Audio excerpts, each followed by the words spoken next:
Hello students. तो आज की क्लास में आप लोग आरटी एक्ट के जो है प्रश्नों को हल करेंगे और मैं इसमें एक एक प्रश्न की फिर आपको व्याख्या करके दूंगा। तो शुरू करते हैं आज का वीडियो। ये रीट के पेपर में फर्स्ट ग्रेड में सभी में समान रूप से उपयोगी साबित होगा आपके लिए। तो आप देखिए, प्रश्नों को हल कीजिए। पहला प्रश्न है कि आरटी एक्ट की कौन सी धारा में पूर्व प्राथमिक शिक्षा का उल्लेख है।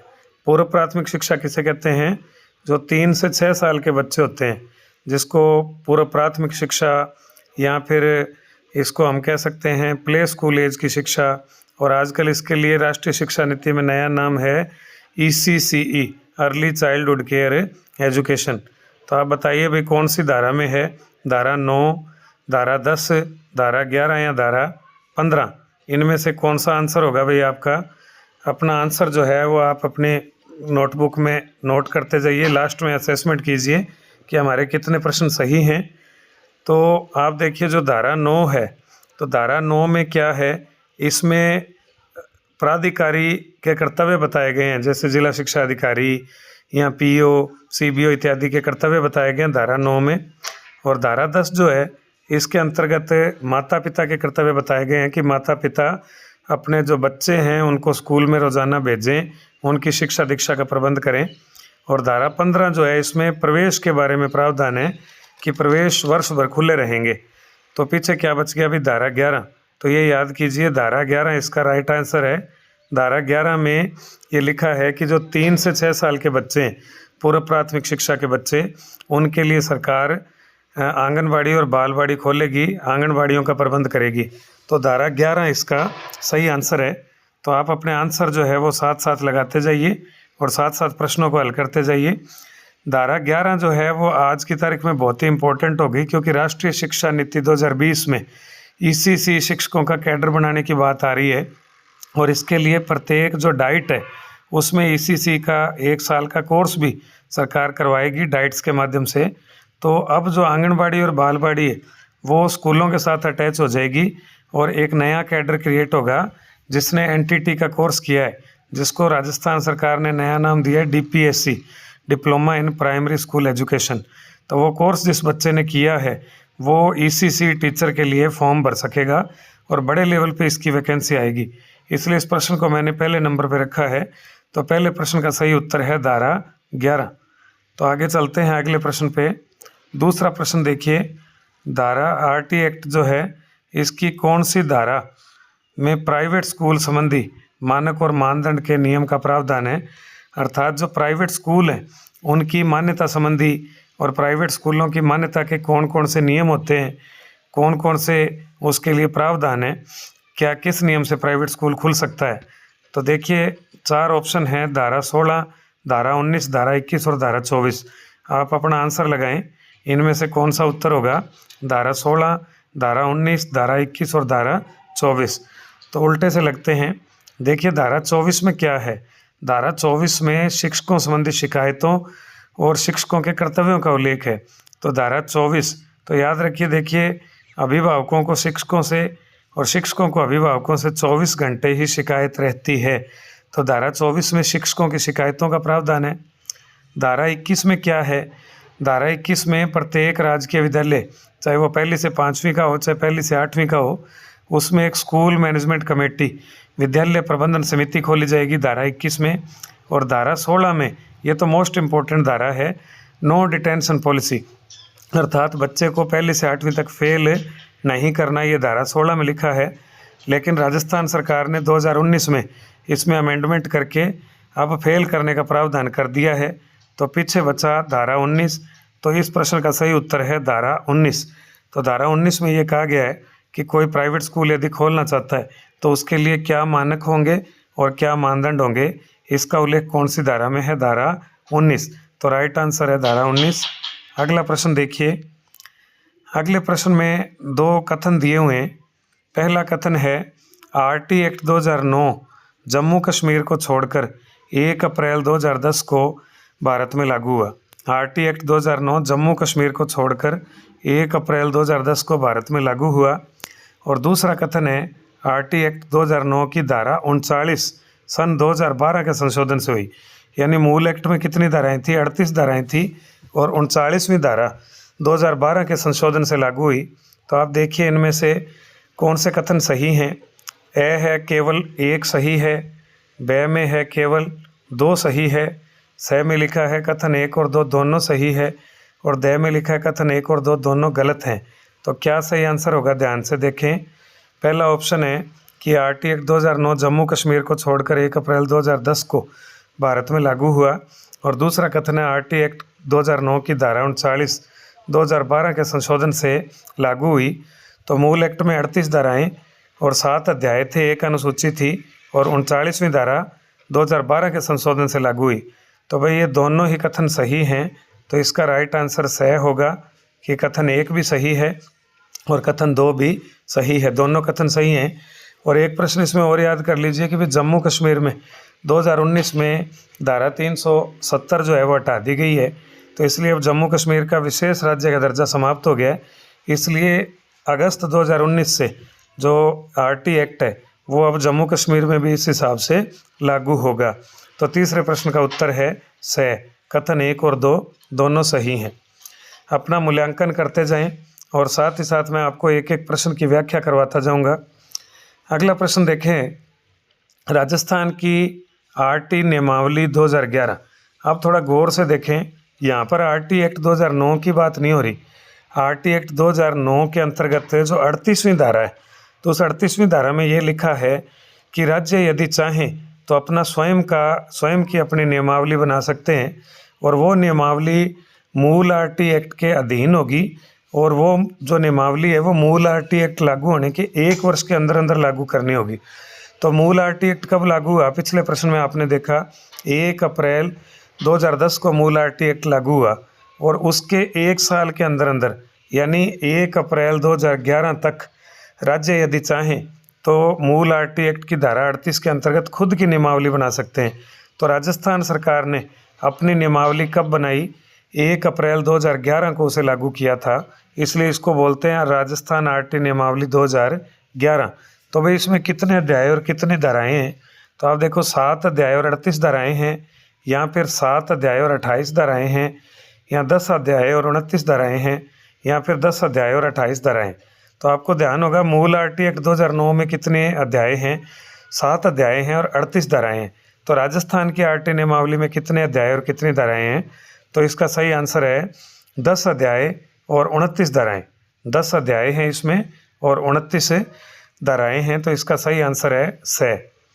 अगला प्रश्न देखें, राजस्थान की आरटी नियमावली 2011 का ही फिर से प्रश्न है कि ये कब लागू की गई? तो राजस्थान की आरटी नियमावली कब लागू की गई? वैसे मैंने अभी थोड़ी देर पहले बताया आपको यदि याद रहा हो, 29 मार्च 2010 को या 29 मार्च 2011 को या 1 अप्रैल 2010 को या 1 अप्रैल 2011 को। तो देखिए सही आंसर क्या होगा, अपना आंसर लगाएं और फिर मैं आपको बताता हूँ इसमें सही आंसर क्या है। तो आप देखिए, अगर पूछें कि आरटी एक्ट 2009 अगर पूछें आपसे, तो आरटी एक्ट 2009 कब लागू हुआ था? 1 अप्रैल 2010 को। और अगर पूछे राजस्थान की आरटी नियमावली 2011 कब लागू हुई थी, तो अधिनियमित कब हुई थी? अगर अधिनियमित पूछे तो कब हुई थी भाई? 29 मार्च 2011 को तो अधिनियमित हुई। और राजस्थान में ये लागू कब हुई? तो इसका आंसर है 1 अप्रैल 2011 को ये लागू हुई, यानी 1 वर्ष के भीतर लागू करनी थी। तो इसका सही आंसर होगा द 1 अप्रैल 2011। अगला प्रश्न देखें, मिलान करना है। तो आप देखिए, अगर आपको ये प्रश्न अच्छे लगते हैं और आपको जो हमारी मेहनत अच्छी लगती है तो आप भाई वीडियो को लाइक भी किया कीजिए, शेयर करें और ज़्यादा से ज़्यादा सब्सक्राइब करें वीडियो को, ताकि आपको मैं अगला वीडियो और भी अच्छा लेकर आ सकूं। तो अगला प्रश्न देखिए, मिलान करना है। इसमें मिलान कीजिए। धारा दी हुई है एक तरफ और एक तरफ उनका विवरण दिया हुआ है। तो आप देखें धारा 11, धारा 13, धारा 14 और धारा 15। तो धारा 11 के सामने लिखा है आंगनवाड़ी और बालवाड़ी। धारा 13 में लिखा है आयु प्रमाण पत्र के बिना भी प्रवेश देना होगा। धारा 14 में लिखा है बालक की प्रवेश परीक्षा नहीं ली जाएगी। और धारा 15 में लिखा है प्रवेश वर्ष भर खुले रहेंगे। तो आप अगर ध्यान से सुन रहे हो वीडियो को, तो आप देखो धारा 11 और 15 तो मैं पिछले प्रश्नों में बता चुका हूँ, अगर आपने याद कर लिया है साथ के साथ है। तो आप देखो धारा 11 में क्या था, आंगनबाड़ी और बालवाड़ी, तो ये तो सही है, पहले का जो सामने बिल्कुल है, यानी पहले का 1 मान सकते हो, जैसे ये 1 है, ये 2 है, ये 3 है और ये 4 है। तो पहले का 1 बिल्कुल सही है, यानी धारा 11 में आंगनबाड़ी और बालवाड़ी है। फिर धारा 13 में क्या है, तो धारा 13 में प्रवेश परीक्षा के बारे में उल्लेख है कि बालक की प्रवेश परीक्षा नहीं ली जाएगी। तो धारा 13 का आंसर क्या होगा, 3। तो पहले का क्या हो जाएगा, 1, तो पहले का तो 1 है, तो ये आंसर हो जाएगा इसका 1।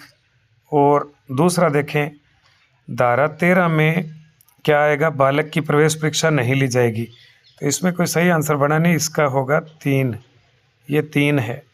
और बालक की फिर है धारा 14, तो इसमें आयु प्रमाण पत्र के बिना भी प्रवेश देना होगा, अर्थात कोई बच्चा मान लीजिए जिसके पास जन्म प्रमाण पत्र नहीं है, तो उसका आधार कार्ड है वो भी मान लिया जाएगा, या बच्चे के पास मान लीजिए उसकी माँ का जच्चा बच्चा कार्ड है, उसे भी आयु प्रमाण पत्र मान लिया जाएगा, या फिर मान लीजिए कोई भी आयु का और प्रूफ है, कुछ भी नहीं है, तो माता पिता से एक शपथ पत्र ले लिया जाएगा, उसको भी स्वीकार कर लिया जाएगा। तो धारा 14 का आंसर होगा ये 2, तो यहाँ 2 कर लीजिए, ये 2 है। और प्रवेश वर्ष भर खुले रहेंगे, ये कौन सी धारा में है, धारा 15 में। हालांकि प्रवेश के लिए जो निर्धारित आधार तिथि है वो 30 सितंबर है, लेकिन फिर भी अगर कोई बच्चा दिसंबर में, जनवरी में भी प्रवेश लेना चाहे तो उसे प्रवेश से इनकार नहीं किया जा सकता। तो इसका आंसर होगा 4। तो इसका सही आंसर क्या बनेगा, ए, पहले का ए का जो है 1, और बी का क्या हो जाएगा 3, सी का क्या हो जाएगा 2, और डी का क्या हो जाएगा 4। तो इसका सही आंसर होगा 1 3 2 4। तो याद कर लीजिए 1 3 2 4। अगला प्रश्न देखेंगे, आरटी एक्ट 2009 का उल्लेख संविधान के किस मूल अधिकार में वर्णित है। बहुत ही अच्छा और बहुत ही उपयोगी प्रश्न है। तो आप सबको ध्यान है कि भाई आरटी एक्ट 2009 जो है 1 अप्रैल 2010 को लागू हुआ और इसे मूल अधिकार का दर्जा दिया गया है। तो कौन से इसके अंदर अनुच्छेद में है, तो संविधान के अंदर आप सबको पता है कि मूल अधिकार जो है वो कहाँ पर वर्णित है। मूल अधिकार 12 से लेकर और 35 तक वर्णित है। तो जो देखिए इसमें है अनुच्छेद 18, 19, 19 ख, 20 क या 21 क। तो आप सबको पता होगा कि 19 से लेकर 22 तक स्वतंत्रता का अधिकार है, और स्वतंत्रता के अधिकार में जो 21 है उसमें क जोड़ा गया था और इसे मूल अधिकार का दर्जा दिया गया। तो आरटी एक्ट 2009 एक मूल अधिकार है, और वो कौन से अनुच्छेद में संविधान के, तो वो इसका आंसर होगा द अनुच्छेद 21 क, या इंग्लिश में लिखा है तो 21A इसका राइट आंसर हो जाएगा। फिर देखें अगला प्रश्न है, आरटी एक्ट 2009 के अध्यायों में असंगत कौन सा है। तो ये अध्याय दिए हुए हैं, देखिए अध्याय 3, अध्याय 4, अध्याय 5 और अध्याय 6। कुल अध्याय कितने हैं, कुल अध्याय 7 है। तो आपको ये इसके नाम बताने हैं कि अध्याय 3 में क्या है। तो अध्याय 3 में सरकार और प्राधिकारी के दायित्व हैं। अध्याय 4 में शिक्षकों के और विद्यालयों के दायित्व हैं। अध्याय 5 में पाठ्यक्रम और परीक्षा है। और अध्याय 6 में प्रकीर्ण नहीं है। अध्याय 6 में बाल अधिकार संरक्षण का उल्लेख है। अध्याय 7 में प्रकीर्ण है। तो इसका सही आंसर क्या होगा, ग, अर्थात अध्याय 6 में प्रकीर्ण नहीं है, तो ये असंगत है। प्रकीर्ण का उल्लेख किस में है, अध्याय 7 में। और भी बता दूं, अध्याय 1 में इस एक्ट की प्रस्तावना और परिचय है। अध्याय 1 में प्रस्तावना और परिचय है। अध्याय 1 में प्रस्तावना और परिचय है। अध्याय 2 में विस्तार है। अध्याय 2 के अंदर क्या है, विस्तार है। अध्याय 3 में क्या है, सरकार और प्राधिकारी के दायित्व हैं। अध्याय 4 में शिक्षकों और विद्यालयों के दायित्व हैं। अध्याय 5 में पाठ्यक्रम और परीक्षा है। और अध्याय 6 में बाल अधिकार संरक्षण है। और अध्याय 7 में प्रकीर्ण है, भाई ये ध्यान रखना। तो इसमें ये गलत है, अध्याय 7 में प्रकीर्ण है, तो इसका सही आंसर होगा ग। और याद कर लीजिए अध्याय 3 में कौन कौन सी धाराएं हैं, तो ये भी कई बार पूछ लेते हैं। तो अध्याय 1 जो है उसमें धारा 1 और 2 है। अध्याय 2 में धारा 3 से 6 है। और अध्याय 3 में उसमें अध्याय 2 में धारा 3 से 5 है। और अध्याय 3 में जो है धारा 6 से 11 है, धारा 6 से 11 है। अध्याय 4 में धारा 12 से लेकर 28 है, धारा 12 से लेकर 28 है। अध्याय 5 में धारा 29 और 30 है। और अध्याय 6 में कौन कौन सी धाराएं हैं? 31 से लेकर 34 हैं। और जो लास्ट बचा अध्याय 7 है उसमें 35 से लेकर 38 हैं। कई बार ये भी प्रश्न पूछ लिए जाते हैं, बहुत ही इंपॉर्टेंट प्रश्न है। अगला प्रश्न देखेंगे, आरटी एक्ट 2009 की कौन सी धारा में आयु अनुसार प्रवेश का प्रावधान है? बहुत ही अच्छा प्रश्न है। तो देखिए, धारा 2, धारा 4, धारा 7 या धारा 9, आयु अनुसार प्रवेश का प्रावधान आरटी एक्ट 2009 की कौन सी धारा में है? तो बताइए भाई, धारा 2, धारा 4, धारा 7 या धारा 9? तो देखिए, धारा 2 में क्या है? धारा 2 में कठिन शब्दावली और उसका अर्थ बताया गया है। धारा 9 में अभी आपको मैं थोड़ी देर पहले बताया था, अधिकारी और उससे संबंधित जो कर्तव्य हैं वो बताए गए हैं। धारा 7 में क्या बताया गया है? केंद्र और राज्य का वित्त अनुपात बताया गया है, यानी इस एक्ट को लागू करने में केंद्र कितना धन खर्च करेगा और राज्य कितना धन खर्च करेंगे। तो अभी वर्तमान में 60-40 है और पूर्वोत्तर राज्य जो हैं उनमें 90-10 का अनुपात है। तो केंद्र राज्य का वित्त अनुपात धारा 7 में है। तो पीछे बच गई धारा 4। तो याद रखिए, इसका आंसर होगा ब, धारा 4, आयु अनुसार। तो धारा 4 के अंतर्गत आयु अनुसार प्रवेश का प्रावधान है। अर्थात कोई बच्चा मान लीजिए 10 साल का है और वो आज तक कभी विद्यालय नहीं गया, तो ऐसे में उसको कौन सी क्लास में एडमिशन दिया जाएगा? तो अगर वो 6 साल का पहली क्लास में होता, 7 का दूसरी में, 8 का तीसरी में, 9 का चौथी में, तो अगर वो 10 साल का है और अगर उसको एडमिशन देना है तो कौन सी क्लास में देंगे? 5वीं क्लास में। तो धारा 4 आयु अनुसार, धारा 4 क्या है? आयु अनुसार प्रवेश का प्रावधान है। अगला प्रश्न देखें, आरटी एक्ट 2009 की कौन सी धारा में छात्रों को शारीरिक और मानसिक दंड न देने का प्रावधान? अर्थात आरटी एक्ट कहता है कि बच्चे कोमल हैं और उनका हृदय भी कोमल है, उनका मस्तिष्क भी कोमल है, और यदि कोई टीचर उनका मेंटल हरासमेंट करता है, उनको किसी प्रकार से बुरा बोलता है या उनका फिजिकल हरासमेंट करता है, उनको मारता पीटता है, तो ये बहुत ही अनुचित है। तो ऐसे में कौन सी धारा कहती है कि अगर टीचर ऐसा करता है तो उसको दंड दिया जाएगा? आप देखिए, पहला ऑप्शन है धारा 15, धारा 16, धारा 17 और धारा 21। तो बताइए भाई, कौन से ऑप्शन में आएगा कि शारीरिक दंड नहीं देना? धारा 15, धारा 16, धारा 17 या धारा 21? तो इसका देखिए, धारा 15 में मैं बार बार 2-3 बार ही आ गया। धारा 15 में प्रवेश वर्ष भर खुले रहने का प्रावधान है। धारा 16 में बच्चों को जो है वो फेल नहीं करना। 16वां साल है, याद कर लीजिए, 16वें साल में तो अच्छे फेल हो जाते हैं, तो फेल नहीं करना। धारा 16 कहती है कि बच्चों को 8वीं तक फेल नहीं करना। और धारा 21 में आपको बताया विद्यालय प्रबंधन समिति, यानी प्रत्येक विद्यालय में एक प्रबंधन समिति बनाई जाएगी जिसका जो अध्यक्ष है वो कोई अभिभावक होगा और जिसका सचिव प्रधानाध्यापक होगा, और इसकी कार्यकारिणी में 16 सदस्य होते हैं। पीछे क्या बच गई भी? धारा 17। तो भाई, आप टीचर बनने वाले हो, कल को बच्चों को मत पीट देना, 17 का खतरा मोल नहीं लेना। तो इसका सही आंसर होगा धारा 17। 17 का खतरा यानी बच्चों को मारना पीटना नहीं है। अगला प्रश्न देखें, आरटी एक्ट 2009 की कौन सी धारा में शिक्षकों संबंधी शिकायतों का प्रावधान? तो मैं बता चुका हूँ पीछे, तो अभी देखिए भाई, फिर से आ गया ये। तो ऑप्शन देखिए, धारा 22, धारा 24, धारा 27, धारा 31। मैंने ट्रिक भी बताई है, आपको याद होगी शिक्षकों संबंधी शिकायतें। तो धारा 22 में क्या है भाई? धारा 22 में विद्यालय एक विकास योजना बनाएगा जिसमें 4 पक्ष होंगे: शैक्षिक विकास योजना, सह शैक्षिक विकास योजना और भौतिक विकास योजना और विविध क्षेत्र की विकास योजना। ये विकास योजना 3 वर्षीय होती है जिसकी प्रत्येक साल समीक्षा की जाती है, और इस योजना की कॉपी जो है वो सीबीओ और जिला शिक्षा अधिकारियों को भेजी जाती है, और इसका अर्धवार्षिक मूल्यांकन भी किया जाता है दीपावली की छुट्टी के बाद। धारा 31 में क्या है भाई? तो धारा 31 में एक बाल संरक्षण आयोग के गठन का प्रावधान है, यानी प्रत्येक राज्य अपने बच्चों के हित के लिए एक बाल संरक्षण आयोग बनाएगा धारा 31 में, और इसमें 3 सदस्य होंगे। 3 सदस्यों का आयोग होगा जिसमें एक अध्यक्ष होगा और 2 सदस्य होंगे। और एक देखिए धारा 27 है, 27 शिक्षकों को सताना नहीं है, सताना नहीं, 27 यानी बच्चे जो टीचर जो हैं वो प्राइमरी स्कूल या मिडिल स्कूल में पढ़ाते हैं, उनको केवल आप 3 ही काम करवा सकते हो। चुनाव में लगा सकती है सरकार, आपदा राहत में लगा सकती है और जनगणना में लगा सकती है। शिक्षण कार्य के अतिरिक्त 3 ही कार्य करवा सकते हैं, चौथा कार्य नहीं करवा सकते। तो धारा 27 कहती है, पीछे बच गई धारा 24, तो धारा 24 इसका राइट आंसर होगा।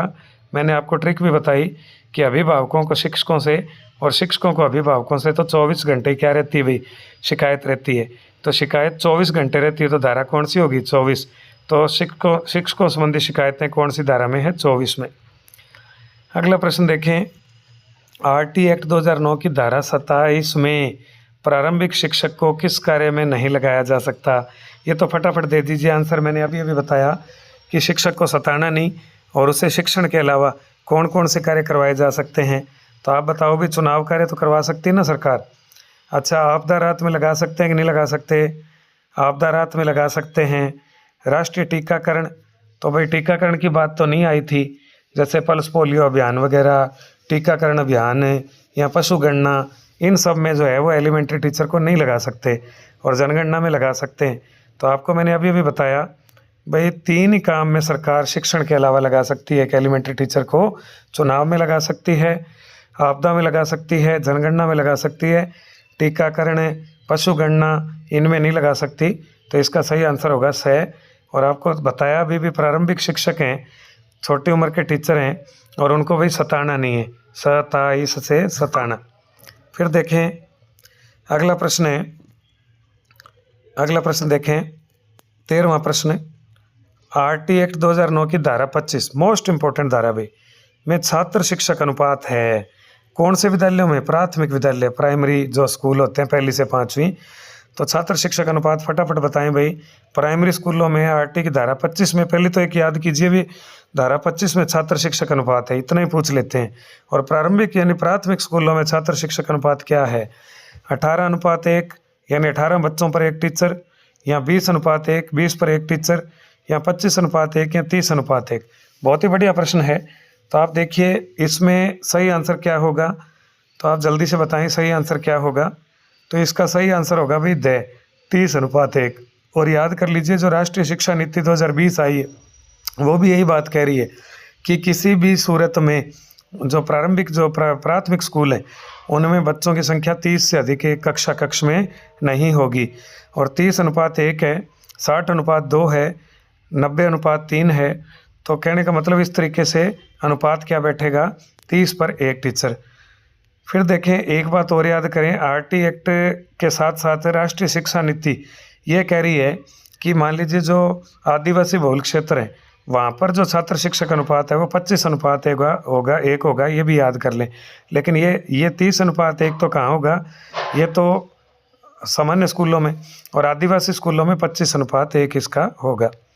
फिर देखें आरटी एक्ट का 14वां प्रश्न, आरटी एक्ट 2009 की धारा 25 में उच्च प्राथमिक स्कूल यानी 6ठी 7वीं 8वीं जो है उसमें छात्र शिक्षक अनुपात बताइए भाई। 6ठी 7वीं 8वीं में छात्र शिक्षक अनुपात क्या होगा, 20:1, 35:1, 25:1 या 30:1। क्या होगा, जल्दी से अपना उत्तर दें। 20:1, 35:1, 25:1 या 30:1। तो आप याद कीजिए कि जो 6ठी 7वीं 8वीं क्लास है उसमें 100 बच्चों तक अप टू 100 बच्चों तक जो है 100 बालक है मान लीजिए, और 100 बालक तक जो है वो 3 टीचर जो हैं वो L2 के होंगे। 3 टीचर L2 के होंगे, एक तो भाषा का टीचर होगा, एक गणित विज्ञान का टीचर होगा और एक जो है वो सामाजिक का टीचर होगा। तो 100 बच्चों तक कितने टीचर हो गए, 3 L2 टीचर हो गए। तो 100 पे 3 निकालें तो वैसे 33.33 बनता है, लेकिन इसका आंसर क्या होगा, 35:1। तो इसका सही आंसर है 35:1। 1ली से 5वीं में 30:1 और 6ठी से 8वीं में 35:1 इसमें रहेगा। अगला प्रश्न देखें, राष्ट्रीय शिक्षा नीति 2020 के अंतर्गत, राष्ट्रीय शिक्षा नीति से जोड़ रहे हैं, 2020 के अंतर्गत आरटी एक्ट 2009 का विस्तार यानी इसका दायरा कहाँ तक होगा। तो पहले तो ये याद कीजिए कि पूर्व में आरटी एक्ट का दायरा कहाँ तक है। तो आप सभी को ध्यान है भाई, आरटी एक्ट जो है वो कक्षा 1 से 8 तक है पूर्व में, यानी 6 साल से लेके और 14 साल तक के बच्चे। तो 6 साल का बच्चा पहली क्लास में एडमिशन लेता है और 14 साल का बच्चा 8वीं पास करता है। तो पूर्व में तो 6 से 14 वर्ष या पहली से 8वीं क्लास है। और जो दिव्यांग बच्चे हैं, सीडब्ल्यूएस बच्चे हैं, उनके लिए पूर्व में 6 से 18 वर्ष है, जबकि सामान्य बच्चों के लिए 6 से 14 वर्ष है, पहली से 8वीं। तो अब आरटी एक्ट का दायरा राष्ट्रीय शिक्षा नीति लागू होने के बाद कहाँ तक बढ़ाया जाना है?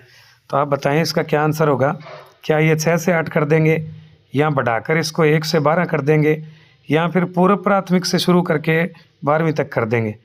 तो इसका सही आंसर होगा ए, अर्थात आप सबको मैंने बताया कि जो पूर्व प्राथमिक, जो आंगनबाड़ी वगैरह के बच्चे हैं, उनको अब स्कूलों से अटैच करेंगे और ईसीसी यानी पूर्व प्राथमिक शिक्षा का एक कैडर बनेगा। अब जो नई शिक्षा नीति आई है, राष्ट्रीय शिक्षा नीति, इसमें 5+3+3+4 का पैटर्न रख रहे हैं। और जो पहला 5 है, इसके अंतर्गत नर्सरी, एलकेजी, यूकेजी पहली और दूसरी, दूसरे 3 में तीसरी, चौथी और 5वीं, तीसरे 3 में 6ठी, 7वीं, 8वीं, और 4 के अंतर्गत 9वीं से 12वीं। यानी राष्ट्रीय शिक्षा नीति 2020 कहती है कि अब आरटी एक्ट को कहाँ से शुरू करेंगे? पूर्व प्राथमिक से, और कहाँ तक बढ़ा देंगे? 12वीं तक बढ़ा देंगे। तो ये विद्यार्थियों आपके लिए 15 प्रश्न थे और मैंने हर एक ऑप्शन की व्याख्या कर दी है। तो 15 प्रश्नों से 60 तथ्य आपके सामने बनकर तैयार हो गए। तो आप इसको बार बार वीडियो को सुने। आपको निश्चित तौर पर 2 प्रश्न जो है वो रीट प्री में, 2 प्रश्न रीट मेंस में, और फर्स्ट ग्रेड के अंदर भी आरटी एक्ट लगता है, तो उसके अंदर भी मैनेजमेंट और उस टॉपिक के अंदर 2 प्रश्न मान के चलिए आएंगे। इसके अलावा सीटेट, पीटेट, एचटेट इत्यादि परीक्षाओं में भी ये वीडियो आपके लिए बहुत ही उपयोगी साबित होगा। तो यदि आपको वीडियो अच्छा लगा तो लाइक करें, साथियों को शेयर करें, बार बार इसे सुनें और चैनल को सब्सक्राइब करें। अगला वीडियो लेकर फिर से उपस्थित होऊंगा।